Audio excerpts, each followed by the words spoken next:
தகடு அதே மாதிரி கம்ப்யூட்டர்லேயே வரைஞ்சி கொடுப்பாங்க. இதெல்லாம் எதுவுமே வேலை செய்யாது. ₹1 பிரயோஜனம் இல்லாது. தேங்காய் இத்தனையும் சாமி பாதத்தில் வச்சு வாங்கிட்டு வந்து அப்படியே கட்டிடலாம் தொழுவத்தில். வீட்டு வாசலுக்கு உள்பக்கம் கட்டிட்டோம்னாவே எந்த கெட்ட சக்திகளும் உள்ள வராது. ஆக்ரோஷமாக பேசுனதெல்லாம் உண்டு. அப்படி இருக்கிற எதுக்கு வந்து பிடிச்ச எப்படின்னு கேட்கும்போது, நான் பிடிச்சினா அவன் தானே வந்தான், எதுக்கு வந்தான்னு கேளுங்க. ஆத்மாக்களோட பேச பேச பேச பேச அந்த உலகம் நம்ம தெரிஞ்சிக்க சாவு மட்டும் வந்துடக்கூடாது. அது சொல்லுது. என்ன சொல்லுதுன்னா, என் கண்ணில் என் பையனை பார்க்குறேன், என் பையன் போயிட்டுருக்கான், போய் என்னால் பேச முடியுது. என் கண்ணில் என் மனைவியை பார்க்குறேன், போய் பேச முடியல.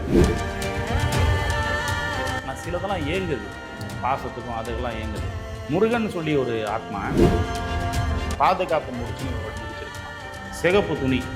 சிகப்பு துணியில் பட்டையும் லவங்கமும் கட்டி முடிச்சுட்டு அவன் அன்டைமில் வெளியே வராங்கன்னா அதை கொடுத்து அனுப்பலாம். அது பிரச்சனை இல்லாமல் இருக்கும், அது நல்லது. அதே மாதிரி நாய் உருவி குட்டிசாக கடையிலலாம் 50 கிராம் 100 கிராமெல்லாம் விற்கும். அதை வந்து நீங்கள் எடுத்துகிட்டு பேக்கெட்டில் வச்சுட்டு போனாவே அது எதுவுமே எந்த பேய்களும் பிசாசுகளும் எதுவும் பண்ணாது. கன்ஃபார்ம் அந்த இடத்துல ஒரு துர்சக்தி இருக்குது. அதை தாண்டி தான் நான் போயாகணும், வேற வழி இல்லை. நான் எப்படி இருக்கிறது, எப்படி பாதுகாப்பாக இருக்கிறது அப்படின்னும் போது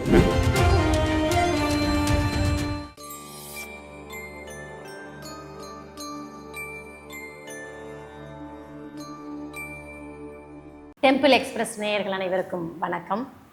நம்மால் புரிந்து கொள்ள முடியாத பல விஷயங்கள், நம் அறிவுக்கு எட்டாத பல விஷயங்களை நாம் ஒன்று மாபெரும் சக்தி அப்படின்னு சொல்கிறோம், இல்லைன்னா அதில் உண்மைத்தன்மை இல்லை அப்படின்னு சொல்லி அதை தட்டி கழித்து நம்ம அதிலேருந்து வெளியே வந்துடுறோம். ஆனால் அதில் எவ்வளோ உண்மைகள் இருக்குது அப்படிங்கிறத ஆராய்ச்சி பண்ணி அறிந்து கொள்ள வேண்டியது அவசியம். ஆனால் இப்போ இருக்க காலகட்டத்தில் நமக்கு அதுக்கெல்லாம் நேரம் இருக்கா என்ன அப்படின்னா இல்லை. அதே நேரத்தில் அனுபவங்களின் வாயிலாக அதை ஆராய்ச்சி செய்து புரிந்து கொண்டவர்களிடமிருந்து கேள்விகளாக எழுப்பி அதற்கான பதிலை நாம் பெற்றுக்கொள்ளலாம். அந்த வகையில் ஓசூரிலிருந்து குருஜி முரளி மோகன் அவர்களை இன்னைக்கு நாம் சந்திக்க போகிறோம். வாங்க நிகழ்ச்சிக்கு போகிறோம். இந்த பேய் பிசாசுகள் அப்படிங்கிறது வந்து நாமளாக தேடி வம்ப விலை கொடுத்து வாங்குற மாதிரியான ஒரு விஷயம் அப்படின்னு சொன்னீங்க. இதெல்லாம் தாண்டி நம்மளுடைய வீடுகளில் பார்த்திங்கன்னா நம்ம டெய்லி சாமி கும்பிட்றோம், ஒரு இறை சக்தி நம்ம வீட்டில் இருக்கோம். அதுக்கும் அதிகமாக ஒரு சிலர் என்ன பண்ணுவாங்க, சில பொருட்களை வாங்கிட்டு வந்து வீட்டு வாசலில் முற்றத்தில் கட்டி வைப்பாங்க, கெட்ட சக்திகள் எதுவும் உள்ளே வந்துடக்கூடாது அப்படின்னு. இந்த மாதிரியான விஷயங்களில் உங்களுடைய புரிதல் என்ன சார்? இதில் கான்ட்ரவர்சி வரும் நான் சொல்லும்போது. ஆனால் மக்களுடைய நலனுக்காக நான் சொல்லி ஆக வேண்டிய கட்டாயத்தில் இருக்கிறேன். கம்ப்யூட்டரைஸ்டு பொருள் எதுவுமே வேலை செய்யாது. கம்ப்யூட்டரில் வந்து ஒரே மாதிரி அச்சு வச்சு ஒரு சூரிய நாராயணன் மாதிரி பண்ணியிருப்பாங்க. அதுவே வந்து ஆயிரக்கணக்காக பிரிண்ட் பண்ணி மக்களுக்கெல்லாம் கொடுப்பாங்க. தகடு அதே மாதிரி கம்ப்யூட்டர்லேயே வரைஞ்சி கொடுப்பாங்க. இதெல்லாம் எதுவுமே வேலை செய்யாது. ₹1 பிரயோஜனம் இல்லாது. சொன்னது நான் இல்லை, சித்தர்கள். எந்த ஒரு தகடையும் இன்னொரு தகடு மேலே வச்சு மேலே எழுதாத, அது அச்சு விழுன்றதுனால 2ஆக பிரித்து கொடுக்காத. அச்சு வேலை செய்யாது, உணர்வு தான் வேலை செய்யும்னு சொன்ன சித்தர். அப்போது நான் எழுதுறதே இன்னொரு அச்சு வச்சு பண்ணக்கூடாத, உணர்வு இல்லை அப்படின்னு சொல்லும்போது, ஒரு கம்ப்யூட்டர் போய் பண்ணுது, அதை ஒரு மிஷின் போய் பண்ணுதுன்னா அதுக்கு எப்படி உணர்வு இருக்கும்? இருக்காது. அதை வைக்கிறதுனால எந்த பிரயோஜனமும் கிடையாது.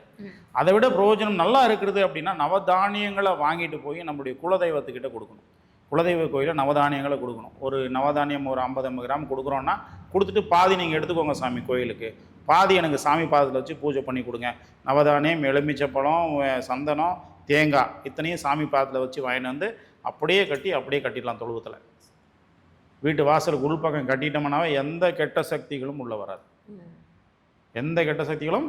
வராது. ஒன்று. ரெண்டாவது விஷயம் என்ன அப்படின்னா, அப்போ வீட்டுக்குள்ளே வராது. வீட்டிலேருந்து நம்ம வெளியே போகிறவங்க எப்படி பாதுகாப்பாக இருக்கிறது அப்படின்னும் போது, முடிந்த அளவுக்கு உடலுறவுக்கு பிறகு 99.9% குளிச்சு ஆகணுன்ற கட்டாயம் பண்ணிக்கோங்க. தலையோட சேர்த்து. ஆமாம், தலையோட சேர்த்து. முக்கியமாக தலைக்கு தான் 3 சொம்பு தண்ணி தலையில் விழணும். ஷவரில் குளிக்கிறோம், அது ஷவரில் குளிக்கிறது தப்பு இல்லை, நான் ஷவரில் தான் குளிக்கிறேன், நான் இல்லைன்னு சொல்லலை. ஷவரில் குளித்தாலுமே ஜக்கில் 3 ஜக்கு எடுத்து தலைமையில் ஊற்றிக்குவேன் நான். அது கணக்கு. 3 சொம்பு தண்ணி தலைமையில் விழணுன்றது கணக்கு. அந்த கணக்குப்படி குளிச்சாகணும். அந்த மாதிரி குளிச்சிட்டிங்க அப்படின்னாவே அந்த தீட்டு போயிடுச்சு அப்படின்றது அர்த்தம்.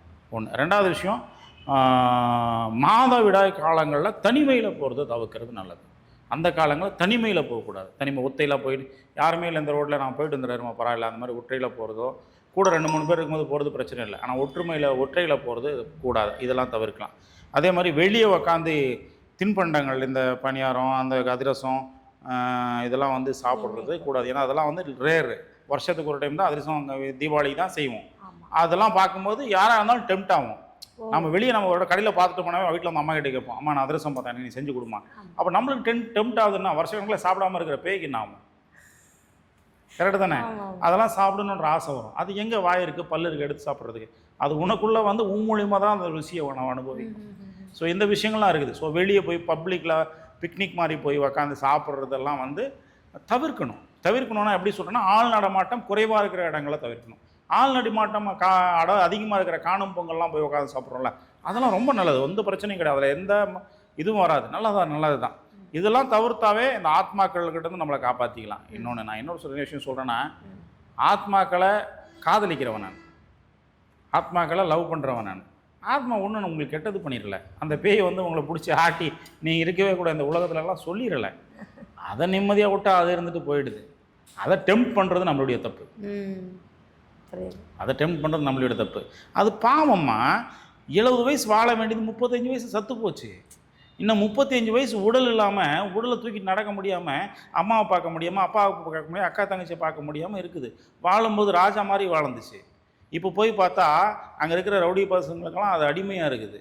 அது பாவம், பாவப்பட்ட ஆத்மா தான் நான் சொல்லுவேன். பாவப்பட்ட ஆத்மா அது. அந்த ஆத்மாக்கிட்டேருந்து நம்மளை பாதுகாக்கணும் அப்படின்னு இருக்கிறத விட நம்ம வேலையை பார்க்கலாம், நாம் சுத்தமாக இருக்கலாம், அதுக்கு இடம் கொடுக்காமல் இருக்கலாம், அதை டெம்ப்ட் பண்ணாமல் இருக்கலாம். இது பண்ணாமல் இருந்தாலே போதும், நாம் நிம்மதியாக இருந்தாலும் அது பாட்டுக்கு அது நிம்மதியாக இருந்துட்டு போயிடும். அதோடைய உலகத்துக்குள்ளே போனால் நாம் கெட்டவங்களா தெரியும். அதோடைய உலகத்துக்குள்ளே நீங்கள் போய் பாருங்களேன், உக்காந்து ஆக்ரோஷமாக பேசுனதெல்லாம் உண்டு. அப்படி இருக்கிற எதுக்கு வந்து பிடிச்ச எப்படின்னு கேட்கும்போது, நான் பிடிச்சினா அவன் தானே வந்தான், எதுக்கு வந்தான்னு கேளுங்க, அந்த இடத்துக்கு எதுக்கு வரணும் அவன் அப்படின்னு கேட்கும் அது.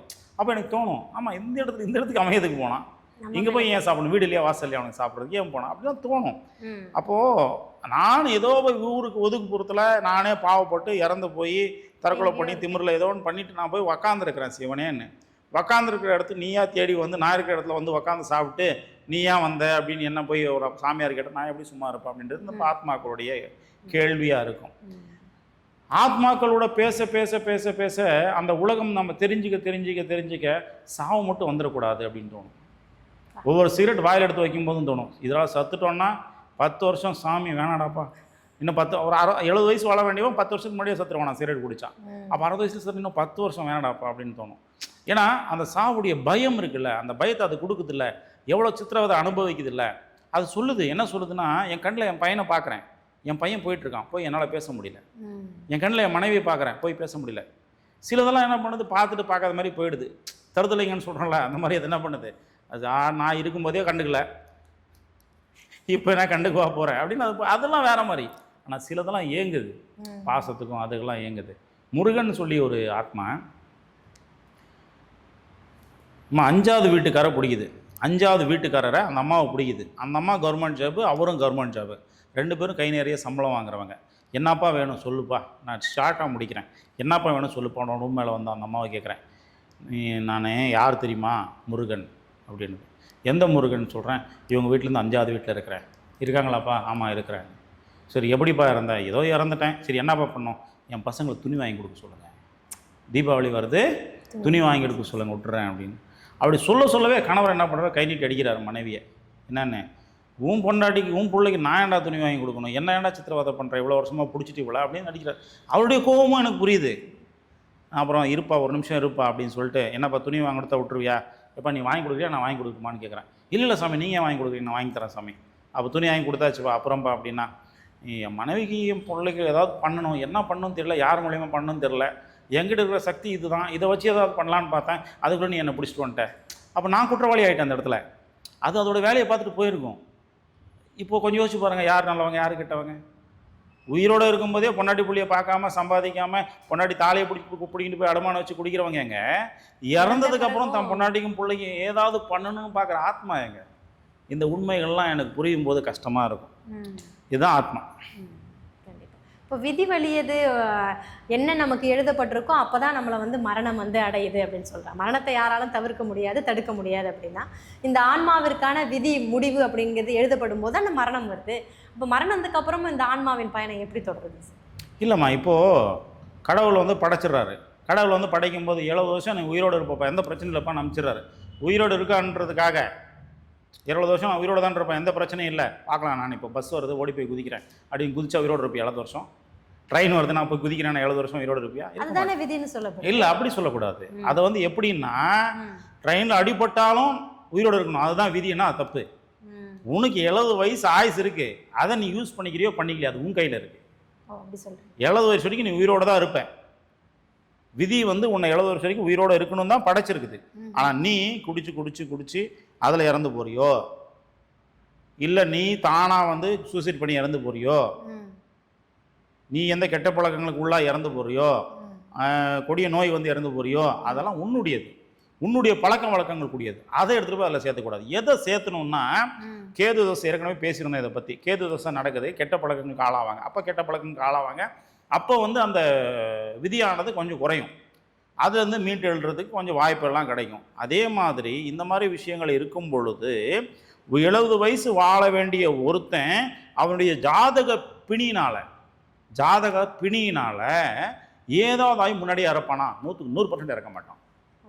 படுத்த படுக்கையாக கூட இருப்பானே தவிர 70 வருஷம் வரைக்கும் உயிர் இருக்கும்.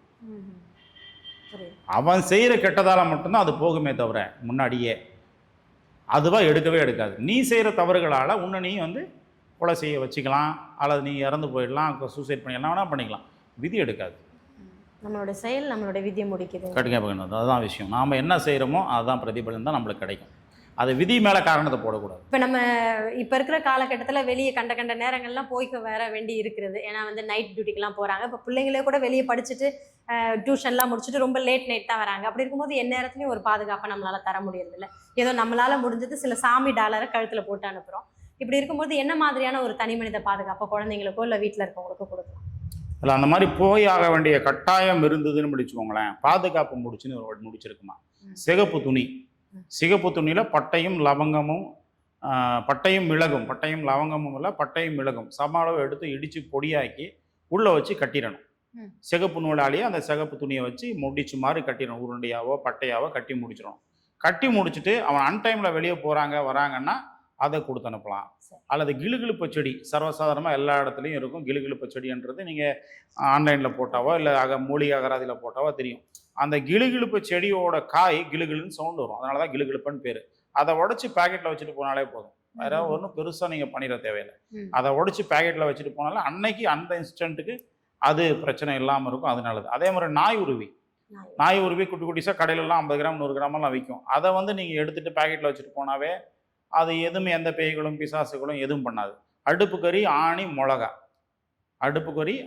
மிளகா இது 3ஐயும் நம்ம பல காலங்களில் அதிரசம் இந்த வீட்டுக்கு அந்த வீட்டுக்கு கொடுத்து அனுப்பும்போது இல்லை மட்டன் சிக்கன் கொடுத்து அனுப்பும்போது போட்டு அனுப்புவாங்க. இது மிக முக்கியமானது. அதிரசம் ஆணி மிளகா இதுவுமே கூட பெரிய பாதுகாப்பு கொடுக்கும். வண்டி வாகனங்களில் இந்த அதை பாதுகாப்பு சிகப்பு முடிச்சு சொன்னேன் இல்லைங்களா, அந்த மிளகும் பட்டையும் இது வந்து மிக முக்கியமாக வரும். இதையெல்லாம் தாண்டி கன்ஃபார்ம் அந்த இடத்துல ஒரு துர்சக்தி இருக்குது. அதை தாண்டி தான் நான் போயாகணும். என்னுடைய வேலையோ என்னுடைய கட்டாயமோ ஏதோ ஒன்று, வேற வழி இல்லை. நான் எப்படி பாதுகாப்பாக இருக்கிறது அப்படின்னும் போது மெனக்கெடணும். சும்மாவே எல்லாமே கிடைச்சிடாது, கொஞ்சம் மெனக்கெடணும். ஒரு வெள்ளரிக்க செடியை பார்த்து தேர்ந்தெடுத்து குச்சியை வெட்டி எடுத்துட்டு வந்து நிழல் பட காய வைத்து காயவும் விடாமல் பச்சையாகவும் இல்லாமல் அந்த இந்த மேலே இருக்கக்கூடிய தோலை பிடுங்கி எடுக்கும்போது உடையாமல் இருக்கணும். உடையாமல் இருந்துச்சுனாவே முழுசாக காயில்னு அர்த்தம். அதுக்காக பச்சையாகவும் இல்லைன்னு அர்த்தம். ஒரு 4 நாள் காஞ்சா கரெக்டாக இருக்கும். எடுத்துட்டு அதை நல்லா இப்படி திரிச்சு பண்ணால் ஜடை பின்ன மாதிரி பின்ன முடியும் நம்மளால். ஜடை பின்ன மாதிரி பின்னி முடிச்சுட்டு அதை கையில் கயிறாவோ அல்லது இடுப்புக்கு கயிறாவோ பண்ணிக்கலாம். அதோட பெட்டர் சொல்யூஷன் லைஃப் டைமுக்கு இருக்கணும் அப்படின்னா மகாளி அமாவாசையை நம்ம யூஸ் பண்ணணும். மகாளி அமாவாசை அல்லது பீமன் அமாவாசை, இந்த அமாவாசைகளை நம்ம யூஸ் பண்ணணும். அந்த அமாவாசைகளில் ஒரு சாமி சிலை பிரதிஷ்டை செஞ்சிருக்கிற இடம், வீடு கிடையாது, நான் மறுபடியும் சொல்கிறேன், வீடு கிடையாது, சாமி சிலை பிரதிஷ்டை செஞ்சிருக்கிற இடத்துக்கு போய் அந்த கயிறை வாங்கி கொடுத்து, அந்த கயிறு முழுக்க காட்டினால் செஞ்சதாக இருக்கணும் அல்லது வெள்ளியால் பஞ்சலோகத்தால் செஞ்சதாக இருக்கணும். அந்த வெள்ளியோ அல்லது பஞ்சலோகமோ அல்லது காட்டனால் செய்யப்பட்ட ஒரு கயிறோ, இந்த கயிறை வந்து சாமி கழுத்தில் போட்டு பீமன் அமாவாசை முடிவு வரைக்கும் கழுத்துலேயே இருக்கணும். பீமன் அமாவாசை 1 மணி நேரத்தில் முடிய போகுதுன்னா அந்த அமாவாசை முடிகிறதுக்கு முன்னாடி அந்த கயிறை எடுத்து இடுப்பில் கட்டிக்கிட்டோம் அப்படின்னா லைஃப் டைம் பாதுகாப்பு. அடுத்த வருஷம் அமாவாசை வரைக்கும், அந்த அடுத்த வருஷம் மறுபடியும் பீமன் அமாவாசை வர வரைக்கும் பாதுகாப்பு. அதுக்குள்ளே அதுவும் முக்கிரும், அதுவும் கட்டாயிடும் கயிறு. இதுவே வெள்ளியாக இருந்தால் எப்பவுமே பாதுகாப்பாக இருக்கும். எவ்வளோ தடவை குளித்தாலும் எங்கே போனாலும் என்ன பண்ணாலும் பாதுகாப்பாக இருக்கும். பஞ்சலோகம் பண்ணால் இன்னும் பாதுகாப்பாக இருக்கும். அந்த காலங்களில் இடுப்புகளில் பெண்களாக இருக்கும். நீங்கள் பெண்கள் பழைய இந்த சிலைகள்லாம் நீங்கள் போய் பார்த்தீங்கன்னா கோபுரங்களில் இடுப்புக்கு மேலே செயின் போட்டிருப்பாங்க. கோபுரங்களை பார்க்கும்போது இடுப்புக்கு மேலே தெரிகிற மாதிரி புடவை இருக்கும், புடவைக்கு மேலே செயின் இருக்கும். ம். அது பஞ்சலோகத்தாலா செயின். ஏன்னா அந்த காலத்தில் வந்து மக்களுடைய பொது ஜனத்துடைய ஆட்பலம் ரொம்ப குறைவு. அப்போ தீய சக்தியுடைய ஆதிக்கம் பெருகி இருந்துச்சு. அதிகமா இருந்துச்சு. அந்த காலகட்டங்களில் அந்த தீய சக்திகள் அதிகமாக இருக்கிறதுனால தான் அந்த பாதுகாப்பெல்லாம் போட்டாங்க. அது அழகுக்காக நினச்சிட்டு நீங்கள் அழகுல கவரிங்லாம் வருது, அது இல்லை, அது அப்படி போட்டப்பட்டது. இந்த மாதிரி விஷயங்கள்லாம் செஞ்சுட்டுனா இதெல்லாம் இன்ஸ்டன்ட் பாதுகாப்பு, பர்மனன்ட் பாதுகாப்பு.